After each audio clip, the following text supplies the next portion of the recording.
ਜਦੋਂ ਤੱਕ ਚੰਡੀਗੜ੍ਹ ਦੇ ਬਾਰਡਰ ਤੋਂ ਅਸੀਂ ਕੌਮੀ ਇਨਸਾਫ ਮੋਰਚੇ ਨੂੰ ਜਿੱਤ ਪ੍ਰਾਪਤ ਨਹੀਂ ਕਰਾਉਂਦੇ ਨਾ, ਬੰਦੀ ਸਿੰਘਾਂ ਨੂੰ ਯਾਦ ਨਹੀਂ ਕਰਾਉਂਦੇ, ਅਸੀਂ ਉੱਠਾਂਗੇ ਨਹੀਂ। ਭਾਵੇਂ ਸਾਡੀ ਜਾਨ ਚਲੇ ਜਾਵੇ, ਸਾਡੀਆਂ ਲੋਥਾਂ ਨੂੰ ਟੱਪ ਕੇ ਸਰਕਾਰ ਸਾਨੂੰ ਉੱਥੋਂ ਉਠਾਲ ਸਕਦੀ ਹੈ, ਉਂਝ ਸਾਨੂੰ ਨਹੀਂ ਉਠਾਲ ਸਕਦੀ ਹੈ।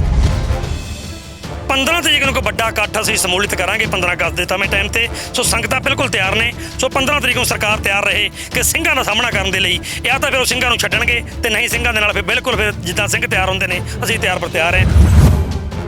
ਪਰਚੇ ਕਰਨ, ਸਾਨੂੰ ਅੰਦਰ ਕਰਨ, ਕੁਛ ਵੀ ਕਰਨ, ਪਰ ਅਸੀਂ ਆਪਣੇ ਸਿੰਘਾਂ ਨੂੰ ਛਡਾਏ ਬਗੈਰ ਵਾਪਸ ਨਹੀਂ ਆਵਾਂਗੇ। ਇਹ ਗੁਰੂ ਸਾਹਿਬ ਨੇ ਕਿਰਪਾ ਕਰ ਦਿੱਤੀ ਹੈ, ਸਿੰਘ ਜਾਗ ਚੁੱਕੇ ਨੇ। ਸੋ ਟਾਈਮ ਦੂਰ ਨਹੀਂ ਹੈਗਾ ਜਦੋਂ ਸਾਡੇ ਸਿੰਘ ਜੇਲ੍ਹਾਂ ਤੋਂ ਬਾਹਰ ਆਉਣਗੇ। ਕਿਵੇਂ ਦੇਖਦੇ ਹੋ ਜੀ ਪੂਰੇ ਘਟਨਾਕ੍ਰਮ? ਜਿਹੜਾ ਵੀ ਚੈਨਲ ਉੱਥੇ ਲਾਈਵ ਪ੍ਰੋਗਰਾਮ ਕਰਦਾ ਸੀ ਉਹੀ ਪ੍ਰਸ਼ਾਸਨ ਬੰਦ ਕਰਾ ਦਿੱਤਾ ਸੀ ਕਿ ਸਾਡੇ ਨਾਲ ਮਤਰੇਈ ਮਾਂ ਵਾਲਾ ਸਲੂਕ ਮੁੱਢ ਤੋਂ ਕੀਤਾ ਜਾ ਰਿਹਾ। ਸਾਨੂੰ ਜਰੈਮ ਪੇਸ਼ਾ ਲੋਕ ਕਹਿਤਾ। ਸਾਡੇ ਤੇ 1955 ਵਾਰੀ ਪਹਿਲੀ ਵਾਰੀ ਇਸ ਭਾਰਤ ਦੀ ਸਰਕਾਰ ਨੇ ਹਮਲਾ ਕੀਤਾ। ਫਿਰ 1984 ਕਿੰਨਾ ਕਤਲੇਆਮ ਹੋਇਆ।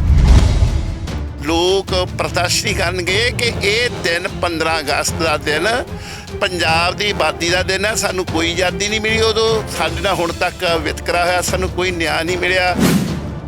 TV 84 ਦੇ ਨਾਲ ਜੁੜਿਓ, ਮੈਂ ਰਜਿੰਦਰ ਸਿੰਘ ਸਵਰਾਜ। ਜੇ ਗੱਲ ਕੀਤੀ ਜਾਵੇ ਤਾਂ ਕੌਮੀ ਇਨਸਾਫ ਮੋਰਚਾ ਚੰਡੀਗੜ੍ਹ ਅਤੇ ਮੋਹਾਲੀ ਦੀਆਂ ਸਰਹੱਦਾਂ ਦੇ ਉੱਪਰ ਕਈ ਮਹੀਨਿਆਂ ਤੋਂ ਨਿਰੰਤਰ ਚੱਲਦਾ ਆ ਰਿਹਾ ਹੈ। ਇਸੇ ਨੂੰ ਲੈ ਕੇ ਜੇ ਇੱਕ ਪਾਸੇ ਕੋਰਟ ਦਾ ਫਰਮਾਨ ਹੈ ਤੇ ਦੂਜੇ ਪਾਸੇ 15 ਅਗਸਤ ਦੀ ਮੋਰਚੇ ਦੇ ਆਗੂਆਂ ਦੇ ਵੱਲੋਂ ਕਾਲ ਦਿੱਤੀ ਜਾ ਰਹੀ ਹੈ, ਤਾਂ ਕਿਤੇ ਨਾ ਕਿਤੇ ਮੋਰਚੇ ਦੇ ਆਗੂਆਂ ਦੀ ਮਿਹਨਤ ਨੂੰ ਬੂਰ ਵੀ ਪੈਂਦਾ ਨਜ਼ਰ ਆ ਰਿਹਾ। ਇਸੇ ਦੇ ਵਿੱਚ ਜਿਹੜਾ ਅੱਜ ਪਹਿਲਾ ਵੱਡਾ ਇਕੱਠ ਕਹਿ ਸਕਦੇ ਆ ਉਹ ਚੰਡੀਗੜ੍ਹ ਦੇ ਵੱਲੇ ਜਾ ਰਿਹਾ। ਮੋਰਚੇ ਦੇ ਸਭ ਤੋਂ ਪਹਿਲਾਂ ਆਗੂਆਂ ਦੇ ਨਾਲ ਗੱਲਬਾਤ ਕਰ ਲੈਣੇ। ਫਰਾਂਸ ਸਾਹਿਬ, ਸਭ ਤੋਂ ਪਹਿਲਾਂ ਵੱਡਾ ਸਵਾਲ ਹੈ, ਜਿਸ ਤਰੀਕੇ ਦੇ ਨਾਲ ਇੱਕ ਪਾਸੇ ਕੋਰਟ ਦਾ ਫਰਮਾਨ ਆਇਆ ਅਤੇ ਦੂਜੇ ਪਾਸੇ ਤੁਹਾਡੇ ਵੱਲੋਂ ਪਿੰਡਾਂ ਦੇ ਵਿੱਚ ਜਿਹੜਾ ਪ੍ਰਚਾਰ ਪ੍ਰਸਾਰ ਕਰਨਾ ਸ਼ੁਰੂ ਕਰ ਦਿੱਤਾ ਗਿਆ, ਜਿਸ ਤਰੀਕੇ ਦੇ ਨਾਲ ਅੱਜ ਵੱਡਾ ਇਕੱਠ ਜਿਹੜਾ ਉਹ ਮੋਰਚੇ ਦੇ ਵੱਲ ਨੂੰ ਰਵਾਨਾ ਹੋ ਰਿਹਾ, ਕਿਵੇਂ ਦੇਖਦੇ ਹੋ ਜੀ ਪੂਰੇ ਘਟਨਾਕ੍ਰਮ?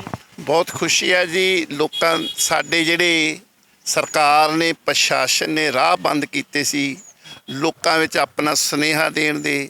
ਜਿਹੜਾ ਵੀ ਚੈਨਲ ਉੱਥੇ ਲਾਈਵ ਪ੍ਰੋਗਰਾਮ ਕਰਦਾ ਸੀ ਉਹੀ ਪ੍ਰਸ਼ਾਸਨ ਬੰਦ ਕਰਾ ਦਿੰਦਾ ਸੀ, ਡਰਾ ਧਮਕਾ ਕੇ। ਇਸ ਕਰਕੇ ਫਿਰ ਸਾਡਾ ਦੂਸਰਾ ਰਸਤਾ ਆਇਆ ਕਿ ਅਸੀਂ ਲੋਕਾਂ 'ਚ ਸਿੱਧੇ ਰਾਬਤਾ ਕਾਇਮ ਕੀਤਾ, ਬੇਨਤੀ ਕੀਤੀ। ਜਿੱਥੋਂ ਤੱਕ ਤੁਸੀਂ ਕੋਰਟ ਦਾ ਸਵਾਲ ਕਰ ਰਹੇ ਹੋ ਵਾਰ-ਵਾਰ 17 ਤਰੀਕ ਦਾ, ਦੇਖੋ ਕੋਰਟਾਂ ਨੇ ਆਪਣਾ ਕੰਮ ਕਰਨਾ, ਸੀ ਆਪਣਾ ਕੰਮ ਕਰਨਾ। ਉਹੀ ਕੋਰਟਾਂ ਨੇ ਉਸੇ ਸੰਵਿਧਾਨ ਅਨੁਸਾਰ ਨੇ ਉਹੀ ਕਾਨੂੰਨ ਪੜ੍ਹਿਆ।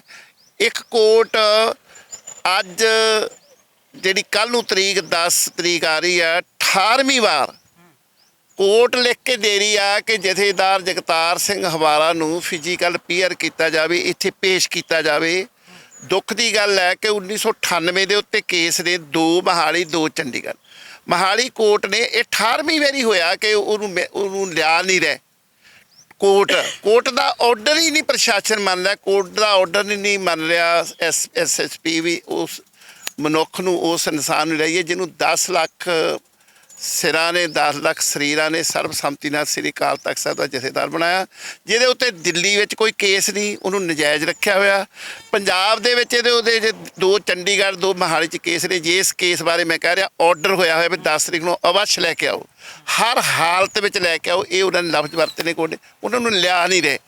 ਉਹਦੇ ਵਿੱਚ ਕੋਰਟ ਕੋਈ ਨਹੀਂ ਕਹਿੰਦੀ ਵੀ ਜੇ ਜਿਹੜਾ ਨਹੀਂ ਅਫਸਰ ਲਿਆ ਰਿਹਾ ਵੀ ਉਹ ਇੱਥੇ ਕਟਹਿਰੇ 'ਚ ਆ ਕੇ ਖੜਾ ਹੋਵੇ, ਦੱਸੇ, ਤਲਬ ਕੀਤਾ ਜਾਵੇ, ਉਹਨੂੰ ਪੁੱਛਿਆ ਜਾਵੇ ਕਿਉਂ ਨਹੀਂ ਲਿਆ ਰਿਹਾ। ਦੂਸਰੇ ਪਾਸੇ ਸਾਡੇ ਵਾਸਤੇ ਕਹਿ ਰਹੀ ਆ ਵੀ ਜੇ ਇਹ 17 ਤਰੀਕ ਨੂੰ ਤੱਕ ਨਹੀਂ ਚੁੱਕਦੇ ਗੱਲਬਾਤ ਨਾਲ ਤੇ ਤੁਸੀਂ ਜ਼ਬਰਦਸਤੀ ਕਰੋ। ਉੱਥੇ ਕੋਰਟ ਉਹਨਾਂ ਨਾਲ ਜ਼ਬਰਦਸਤੀ ਕਿਉਂ ਨਹੀਂ ਕਰਦੀ ਵੀ ਜਿਹੜੇ ਉਹ ਕਾਨੂੰਨ ਦੀ ਉਲੰਘਣਾ ਕਰ ਰਹੇ, 1 ਵਾਰੀ 2 ਵਾਰੀ ਨਹੀਂ 18ਵੀਂ ਵਾਰੀ ਕਰ ਰਹੇ। ਇਸ ਕਰਕੇ ਕੋਰਟਾਂ ਦੇ ਉੱਤੇ ਆਸ ਅਸੀਂ ਕੀ ਰੱਖੀਏ ਕਿ ਸਾਡੇ ਨਾਲ ਮਤਰੇਈ ਮਾਂ ਵਾਲਾ ਸਲੂਕ ਮੁੱਢ ਤੋਂ ਕੀਤਾ ਜਾ ਰਿਹਾ। ਸਾਨੂੰ ਜਰੈਮ ਪੇਸ਼ਾ ਲੋਕ ਕਹਿਤਾ। ਸਾਡੇ ਤੇ 1955 ਵਾਰੀ ਪਹਿਲੀ ਵਾਰੀ ਇਸ ਭਾਰਤ ਦੀ ਸਰਕਾਰ ਨੇ ਹਮਲਾ ਕੀਤਾ। ਫਿਰ 1984 ਕਿੰਨਾ ਕਤਲੇਆਮ ਹੋਇਆ। ਇਹ ਅਸੀਂ ਹੁਣ ਲੋਕ ਕਚਹਿਰੀ ਵਿੱਚ ਗਏ ਹਾਂ, ਸਾਨੂੰ ਪੂਰਾ ਵਿਸ਼ਵਾਸ ਹੈ ਲੋਕ ਸ਼ਕਤੀ ਤੇ ਲੋਕ ਸਾਡਾ ਸਾਥ ਦੇਣਗੇ। ਇਹ ਪਤਵੰਤੇ ਜਾ ਰਹੇ ਨੇ, ਪਿੰਡਾਂ ਦੇ ਮੋਰਚੇ 'ਚ ਜਾਣਗੇ, ਕੱਲ੍ਹ ਨੂੰ ਵੱਖਰੇ ਜਾਣਗੇ ਤੇ 15 ਅਗਸਤ ਨੂੰ ਬਹੁਤ ਵੱਡੇ ਕਾਫਲਿਆਂ ਦੇ ਰੂਪ ਵਿੱਚ ਟਰੈਕਟਰ ਟਰਾਲੀਆਂ ਦੇ ਵਿੱਚ ਬੈਠ ਕੇ ਲੋਕ ਪ੍ਰਦਰਸ਼ਨੀ ਕਰਨਗੇ ਕਿ ਇਹ ਦਿਨ 15 ਅਗਸਤ ਦਾ ਦਿਨ ਪੰਜਾਬ ਦੀ ਆਬਾਦੀ ਦਾ ਦਿਨ ਹੈ। ਸਾਨੂੰ ਕੋਈ ਆਜ਼ਾਦੀ ਨਹੀਂ ਮਿਲੀ ਉਦੋਂ। ਸਾਡੇ ਨਾਲ ਹੁਣ ਤੱਕ ਵਿਤਕਰਾ ਹੋਇਆ, ਸਾਨੂੰ ਕੋਈ ਨਿਆਂ ਨਹੀਂ ਮਿਲਿਆ। ਅਜੇ ਵੀ ਸਾਡੇ ਇਸੇ ਕਾਨੂੰਨ ਅਨੁਸਾਰ ਜਿਹਨਾਂ ਨੂੰ ਸਜ਼ਾ ਮਿਲੀ ਸੰਵਿਧਾਨ ਅਨੁਸਾਰ ਉਹ 33 ਸਾਲ ਤੋਂ ਅੰਦਰ ਨੇ। ਇਹ ਅਸੀਂ 15 ਅਗਸਤ ਦੀ ਤਿਆਰੀ ਕਰ ਰਹੇ ਹਾਂ। ਸਭ ਇੱਕ ਸਵਾਲ ਹੈ, ਜਿਹੜਾ ਭਾਰਤ ਨੂੰ ਲੋਕਤੰਤਰਿਕ ਦੇਸ਼ ਮੰਨਿਆ ਜਾਂਦਾ, ਪਰ ਦੂਜੇ ਪਾਸੇ ਜਿਹੜੇ ਨੁਮਾਇੰਦੇ ਖਾਸ ਕਰ ਪੰਜਾਬ ਦੀ ਸੱਤਾ ਦੇ ਵਿੱਚ ਜਿਹੜੇ ਚੁਣ ਕੇ ਜਿਤਾ ਕੇ ਵਿਧਾਨ ਸਭਾ ਦੇ ਵਿੱਚ ਭੇਜੇ ਜਾਂਦੇ ਨੇ, ਫਿਰ ਉਹ ਹੀ ਲੋਕਾਂ ਦੀ ਆਵਾਜ਼ ਬੁਲੰਦ ਕਰਨ ਤੋਂ ਕੰਨੀ ਕਿਉਂ ਕਤਰਾਉਂਦੇ ਨਜ਼ਰ ਆਉਂਦੇ? ਇੱਥੇ ਇੱਕ ਸਰਪੰਚ ਹੁੰਦਾ, ਇੱਕ ਸਾਬਕਾ ਸਰਪੰਚ ਹੁੰਦਾ। 40% ਵੋਟ ਉਹ ਪਾ ਦਿੰਦੇ ਨੇ, 40 ਉਹ ਲੋਕ ਜੁੜੇ ਨੇ ਗਰਜਾਂ ਨਾਲ ਕੰਮ ਹੁੰਦੇ ਨੇ। ਇੱਥੋਂ ਤੱਕ ਕਿ ਜਿਹੜੀ ਫਰਦ ਲੈਣ ਜਾਈਏ ਤੇ ਪਟਵਾਰੀ 4-4 ਗੇੜੇ ਬਣਾ ਦਿੰਦੇ, ਤਹਿਸੀਲੇ ਜਾਣਾ ਕੰਮ ਨਹੀਂ ਹੁੰਦੇ। ਲੋਕ ਗਰਜਾਂ ਨਾਲ ਜੁੜੇ ਨੇ। ਸਿਸਟਮ ਦਾ ਢਾਂਚਾ ਇੱਦਾਂ ਦਾ ਵਿਗੜਿਆ ਹੋਇਆ, ਲੋਕਾਂ ਦੇ ਕੰਮ ਨਹੀਂ, ਉਹ ਨਿਰਭਰ ਕਰਦੇ ਨੇ। ਉਹ ਸਰਪੰਚ 5 ਵੋਟਾਂ ਪਾ ਲੈਂਦੇ ਨੇ ਆਪਣੀਆਂ ਪਾਰਟੀਆਂ ਜੋੜ ਕੇ। ਜਿਹੜਾ ਐਮਐਲਏ ਨੇ ਬਣਨਾ ਵਾ ਉਹ 5-4 ਕਰੋੜ ਰੁਪਈਆ ਲਾ ਕੇ ਬਣਦਾ। ਜਿਹੜਾ ਇੰਨਾ ਪੈਸਾ ਲਾਊਗਾ ਉਹ ਫਿਰ ਅਗਲੀ ਵਾਰੀ ਕਮਾਊਗਾ। ਵੀ ਸਾਰਾ ਜਿਹੜਾ ਸਿਸਟਮ ਆ ਉਲਝਿਆ ਹੋਇਆ। ਲੋਕਤੰਤਰ ਉੱਥੇ ਹੈ ਜੀ ਜਿੱਥੇ ਲੋਕ ਓਪਨ ਹੋਣ। ਇੱਕ ਮਾਂ ਪਰਿਵਾਰ ਦੀ ਆਪਣੀ ਮਰਜ਼ੀ ਨਾਲ ਵੋਟ ਪਾਵੇ, ਜਿਹਨੂੰ ਉਹ ਨੁਮਾਇੰਦਾ ਚੰਗਾ ਲੱਗਦਾ। ਧੀ ਵੱਖਰੀ ਪਾਵੇ ਜਾਂ ਜਿੱਥੇ ਉਹਨਾਂ ਨੂੰ ਚੰਗੇ ਲੱਗਦੇ ਨੇ ਨੁਮਾਇੰਦੇ ਪਾਉਣ। ਦੂਸਰੀ ਗੱਲ ਇੱਕ ਮੈਂ ਤੁਹਾਡੇ ਮਾਧਿਅਮ ਥਰੂ ਕਹਿਣਾ ਚਾਹੁੰਦਾ, ਅਸੀਂ ਬੰਦਾ ਫਰੈਸ਼ ਚੁਣਦੇ ਹੀ ਨਹੀਂ ਤਾਜ਼ਾ, ਅਸੀਂ ਚੁਣਦੇ ਬੇਹਾ। ਐਮਐਲਏ ਬੇਹਾ ਚੁਣਦੇ। ਉਹਦਾ ਕਾਰਨ ਕੀ ਹੈ? ਇੱਕ ਅਕਾਲੀ ਦਲ ਨੇ ਕਹਿ ਦਿੱਤਾ ਜੇ ਇਹਨੂੰ ਵੋਟਾਂ ਪਾ ਦਿਓ, ਚੰਡੀਗੜ੍ਹ ਤੋਂ ਬੈਠੇ ਅਸੀਂ ਉਹਨਾਂ ਨੂੰ ਵੋਟਾਂ ਪਾ ਦਿੰਦੇ ਜੀ। ਸਾਨੂੰ ਪਤਾ ਹੀ ਨਹੀਂ ਉਹ ਬੰਦਾ ਸਾਡੇ ਇਲਾਕੇ ਦਾ ਉਹ ਕਿਹੋ ਜਿਹਾ ਬੰਦਾ ਕਿ ਸਾਨੂੰ ਪੁੱਛਿਆ ਹੀ ਨਹੀਂ ਜਾਂਦਾ, ਸਾਡੀ ਰਾਏ ਹੀ ਨਹੀਂ ਲਈ ਜਾਂਦੀ। ਕਾਂਗਰਸ ਕਹਿੰਦੀ ਇਹਨੂੰ ਵੋਟਾਂ ਪਾ ਦਿਓ, ਉਹ ਖੜਾ ਕਰਦੀ, ਟਿਕਟ ਦੇ ਦਿੰਦੀ, ਉਹ ਪਾ ਦਿੰਦੇ। ਦੂਸਰੀਆਂ ਜਿੱਦਾਂ ਵੱਖਰੀ ਸਾਰੀਆਂ ਪਾਰਟੀਆਂ ਉਹ ਸੈਂਟਰ ਦਿੱਲੀ ਤੋਂ ਹੁਕਮ ਆਉਂਦਾ ਤਾਂ ਅਸੀਂ ਵੋਟਾਂ ਪਾ ਦਿੰਦੇ ਹਾਂ। ਹੋਣ ਵਾਲੇ ਜਿਹੜੇ ਲੋਕਾਂ ਨੇ ਚੁਣੇ ਉਹ ਤਾਜ਼ੇ ਆ ਕਿ ਬੇਹੇ ਆ? ਨਹੀਂ, ਇਹ ਵੀ ਬੇਹੇ ਵੀ ਤਾਂ ਉਹਨੇ ਦਿੱਲੀ ਨੇ ਇਹਨੂੰ ਸੀਟਾਂ ਦਿੱਤੀਆਂ। ਤੁਸੀਂ ਦੱਸੋ ਵੀ ਕਿਹੜੇ ਇਸ ਇਲਾਕੇ ਨੂੰ ਕਿਸੇ ਨੇ ਪੁੱਛਿਆ ਵੀ ਆਹ ਬੰਦੇ ਨੂੰ ਅਸੀਂ ਟਿਕਟ ਦੇਣ ਲੱਗੇ, ਬੰਦਾ ਯੋਗ ਆ ਕਿ ਯੋਗ ਆ? ਕਿਸੇ ਨੇ ਪੁੱਛਿਆ? ਅਸੀਂ ਪਾਉਣੇ ਵੋਟਾਂ, ਸਾਡੀ ਮਜਬੂਰੀ ਸੀ। ਉਹ ਦੂਸਰੇ ਨਾਲ ਸਾਡੀ ਬਹੁਤ ਵੱਡੀ ਦੁਸ਼ਮਣੀ, ਉਹਨਾਂ ਨੇ ਬਹੁਤ ਲੁੱਟਿਆ ਕੁੱਟਿਆ ਲੋਕਾਂ ਨੇ। ਕਿਹਾ ਇਹ ਦੇਖ ਲਈਏ, ਇਹ ਵੀ ਤਾਂ ਉਹਨਾਂ ਨੇ ਚੁਣੇ। ਉਹ ਲੋਕਾਂ ਨੂੰ ਪੁੱਛਣ, ਡੈਮੋਕ੍ਰੇਸੀ ਉੱਥੇ ਜਿੱਥੇ ਲੋਕਾਂ ਨੂੰ ਆਣ ਕੇ ਪੁੱਛਣ ਵੀ ਆਹ ਨੁਮਾਇੰਦਾ ਅਸੀਂ ਖੜਾ ਕਰ ਲੈਣੇ, ਤੁਹਾਡੇ ਇਹਦੇ ਬਾਰੇ ਕੀ ਵਿਚਾਰ ਨੇ। ਉਹ 2-3 ਆਪਸ਼ਨ ਦੇਵੇ ਪਾਰਟੀ, ਵਾ 2-3 ਬੰਦੇ ਨੇ, ਤੁਸੀਂ ਕਿਹੜਾ? ਜਦੋਂ ਜਿਹਨੂੰ ਲੋਕ ਪ੍ਰਵਾਨ ਕਰਨ, ਲੋਕ ਚੁਣਨ, ਉਹ ਡੈਮੋਕ੍ਰੇਸੀ। ਇੱਧਰ ਕਹਿ ਸਕਦੇ ਹਾਂ ਕਿ ਜਿਹੜੀ ਸੰਗਤ ਹੈ ਉਹ ਲਗਾਤਾਰ ਜਿਹੜਾ ਮੋਰਚੇ ਦੇ ਵੱਲ ਨੂੰ ਜਾਣ ਵਾਸਤੇ ਰਵਾਨਗੀ ਕਰਦੇ। ਬਾਬਾ ਜੀ ਖਾਲਸਾ ਫਤਿਹ। ਖਾਲਸਾ ਵਾਹਿਗੁਰੂ ਜੀ ਕੀ ਫਤਿਹ। ਬਾਬਾ ਜੀ ਕੀ ਕਹਿਣਾ ਚਾਹੋਗੇ ਜਿਸ ਤਰੀਕੇ ਦੇ ਨਾਲ ਆਪ ਮੁਹਾਰੇ ਮੋਰਚੇ ਦੇ ਵੱਲੇ ਜਾ ਰਹੇ ਹੋ, ਜਿਹੜੀਆਂ ਵੱਡੀਆਂ ਪ੍ਰਮੁੱਖ ਮੰਗਾਂ ਲੰਮੇ ਸਮੇਂ ਤੋਂ ਲਟਕਦੀਆਂ ਆ ਰਹੀਆਂ ਉਹਨਾਂ ਨੂੰ ਲੈ ਕੇ? ਵਾਹਿਗੁਰੂ ਜੀ ਕਾ ਖਾਲਸਾ ਵਾਹਿਗੁਰੂ ਜੀ ਕੀ ਫਤਿਹ। ਇਹ ਜਿਹੜੀ ਪਿੰਡਾਂ 'ਚ ਕਮੇਟੀਆਂ ਜਾ ਰਹੀਆਂ ਨੇ ਸੰਗਤ ਨੂੰ ਲੈ ਕੇ ਮੋਰਚੇ 'ਚ, ਬੜੇ ਸਮੇਂ ਤੋਂ ਕਈ ਸਿੰਘ ਮਹਾਰਾਜ ਦੇ ਜਿਨ੍ਹਾਂ ਦੇ ਸਜ਼ਾਵਾਂ ਵੀ ਪੂਰੀਆਂ ਹੋ ਚੁੱਕੀਆਂ ਨੇ, ਸਰਕਾਰ ਉਸ ਨੂੰ ਛੱਡ ਨਹੀਂ ਰਹੀ। ਉਹਨਾਂ ਨੂੰ ਰਿਹਾ ਕਰਾਉਣ ਵਾਸਤੇ ਹਰ ਪਿੰਡ ਵਿੱਚੋਂ ਇਹ ਸੇਵਾ ਸ਼ੁਰੂ ਕੀਤੀ ਹੈ ਵੀ ਪਿੰਡਾਂ ਦੇ ਲੋਕ ਉਸ ਮੋਰਚੇ ਤੇ ਪਹੁੰਚੇ, ਮੋਰਚੇ ਦੀ ਰੌਣਕ ਵਧੇ। ਅਸੀਂ ਇਹੀ ਬੇਨਤੀ ਕਰਦੇ ਹਾਂ ਵੀ ਜਿਹੜੇ ਸਿੰਘ ਹੁਣ ਸਜ਼ਾਵਾਂ ਵੀ ਪੂਰ ਹੋ ਚੁੱਕੀਆਂ ਨੇ ਉਹ ਕਿਉਂ ਨਹੀਂ ਛੱਡ ਰਹੇ? ਬਿਲਕੁਲ ਬਾਈ ਜੀ ਕੀ ਕਹਿਣਾ ਚਾਹੋ? ਵਾਹਿਗੁਰੂ ਜੀ ਕਾ ਖਾਲਸਾ ਵਾਹਿਗੁਰੂ ਜੀ ਕੀ ਫਤਿਹ। ਮੇਨ ਬੇਨਤੀ ਤਾਂ ਇਹ ਕਿ ਗੁਰੂ ਗ੍ਰੰਥ ਸਾਹਿਬ ਜੀ ਜਿਹੜੀ ਬੇਅਦਬੀ ਹੋਈ ਜੀ, ਉਹਦਾ ਲੋਕਾਂ ਨੂੰ ਇਨਸਾਫ ਮਿਲਣਾ ਚਾਹੀਦਾ ਹੈ। ਅਤੇ ਜੋ ਵੀ ਸਾਡੇ ਬੰਦੀ ਸਿੰਘ ਹੈ ਬਹੁਤ ਲੰਮੇ ਸਮੇਂ ਤੋਂ ਰਿਹਾ ਨਹੀਂ ਕਰੇ, ਉਹਨਾਂ ਨੂੰ ਰਿਹਾ ਕਰਿਆ ਜਾਵੇ ਅਤੇ ਸਾਡੀ ਕੌਮ ਦਾ ਕੋਈ ਘਰ ਬਣੇ।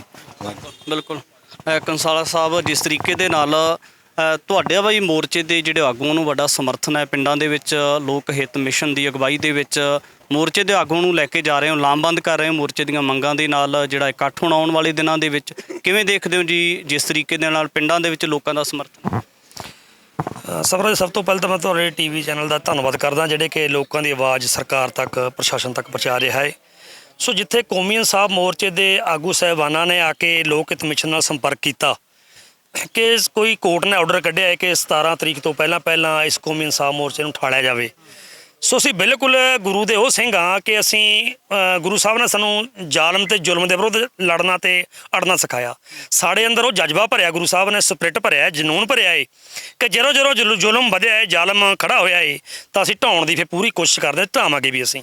ਸੋ ਸਰਕਾਰ ਨੂੰ ਤੇ ਪੁਲਿਸ ਪ੍ਰਸ਼ਾਸਨ ਨੂੰ ਇਹ ਦੱਸ ਦੇਣਾ ਚਾਹੁੰਦੇ ਅਸੀਂ ਕਿ ਅਸੀਂ ਪਿੰਡਾਂ ਨੇ ਪੂਰਾ ਗੁਰਸਿੱਖ ਜਿਹੜੇ ਚੰਗੇ ਗੁਰਸਿੱਖ ਵਾਲੇ ਜੀਵਨ ਵਾਲੇ ਬੰਦੇ ਨੇ ਉਹਨਾਂ ਨੇ ਇੱਕ ਤਹੀਆ ਕਰ ਲਿਆ ਏ ਕਿ ਜਦੋਂ ਤੱਕ ਚੰਡੀਗੜ੍ਹ ਦੇ ਬਾਰਡਰ ਤੋਂ ਅਸੀਂ ਕੌਮੀ ਇਨਸਾਫ ਮੋਰਚੇ ਨੂੰ ਜਿੱਤ ਪ੍ਰਾਪਤ ਨਹੀਂ ਕਰਾਉਂਦੇ ਨਾ ਬੰਦੀ ਸਿੰਘਾਂ ਨੂੰ ਯਾਦ ਨਹੀਂ ਕਰਾਉਂਦੇ ਅਸੀਂ ਉੱਠਾਂਗੇ ਨਹੀਂ ਭਾਵੇਂ ਸਾਡੀ ਜਾਨ ਚਲੇ ਜਾਵੇ ਸਾਡੀਆਂ ਲੋਥਾਂ ਤੋਂ ਟੱਪ ਕੇ ਸਰਕਾਰ ਸਾਨੂੰ ਉੱਥੋਂ ਹਟਾ ਸਕਦੀ ਹੈ ਉਂਝ ਸਾਨੂੰ ਨਹੀਂ ਹਟਾ ਸਕਦੀ ਹੈ। ਸੋ ਅਸੀਂ ਪਿੰਡਾਂ ਦੇ ਵਿੱਚ ਬਿਲਕੁਲ ਤਹੀਆ ਕਰ ਲਿੱਤਾ ਏ ਕਿ ਇਕੱਲੇ ਪਿੰਡ ਰੋਜ਼ਾਨਾ ਡੇਲੀ 15 ਪਿੰਡਾਂ ਦੀ ਮੀਟਿੰਗਾਂ ਕਰਦੇ ਹਾਂ ਅਸੀਂ ਸਾਰੇ ਪਿੰਡਾਂ ਵਿੱਚ ਕਮੇਟੀਆਂ ਬਣਾ ਕੇ ਰੋਜ਼ਾਨਾ 2 ਪਿੰਡਾਂ ਦਾ ਜਥਾ ਭੇਜ ਰਹੇ ਹਾਂ ਤੇ 15 ਤਰੀਕ ਨੂੰ ਕੋਈ ਵੱਡਾ ਇਕੱਠ ਅਸੀਂ ਸਮੂਲਿਤ ਕਰਾਂਗੇ 15 ਅਗਸਤ ਦੇ ਸਮੇਂ ਟਾਈਮ ਤੇ। ਸੋ ਸੰਗਤਾਂ ਬਿਲਕੁਲ ਤਿਆਰ ਨੇ। ਸੋ 15 ਤਰੀਕ ਨੂੰ ਸਰਕਾਰ ਤਿਆਰ ਰਹੇ ਕਿ ਸਿੰਘਾਂ ਦਾ ਸਾਹਮਣਾ ਕਰਨ ਦੇ ਲਈ ਜਾਂ ਤਾਂ ਫਿਰ ਉਹ ਸਿੰਘਾਂ ਨੂੰ ਛੱਡਣਗੇ ਤੇ ਨਹੀਂ ਸਿੰਘਾਂ ਦੇ ਨਾਲ ਫਿਰ ਬਿਲਕੁਲ ਫਿਰ ਜਿੱਦਾਂ ਸਿੰਘ ਤਿਆਰ ਹੁੰਦੇ ਨੇ ਅਸੀਂ ਤਿਆਰ ਪਰ ਤਿਆਰ ਹਾਂ ਹਰ ਇੱਕ ਚੀਜ਼ ਲਈ ਪਰਚੇ ਕਰਨ ਸਾਨੂੰ ਅੰਦਰ ਕਰਨ ਕੁਛ ਵੀ ਕਰਨ ਪਰ ਅਸੀਂ ਆਪਣੇ ਸਿੰਘਾਂ ਨੂੰ ਛੁਡਾਏ ਬਗੈਰ ਵਾਪਸ ਨਹੀਂ ਆਵਾਂਗੇ। ਇਹ ਗੁਰੂ ਸਾਹਿਬ ਨੇ ਕਿਰਪਾ ਕਰ ਦਿੱਤੀ ਹੈ ਸਿੰਘ ਜਾਗ ਚੁੱਕੇ ਨੇ। ਸੋ ਟਾਈਮ ਦੂਰ ਨਹੀਂ ਹੈਗਾ ਜਦੋਂ ਸਾਡੇ ਸਿੰਘ ਜੇਲ੍ਹਾਂ ਤੋਂ ਬਾਹਰ ਆਉਣਗੇ।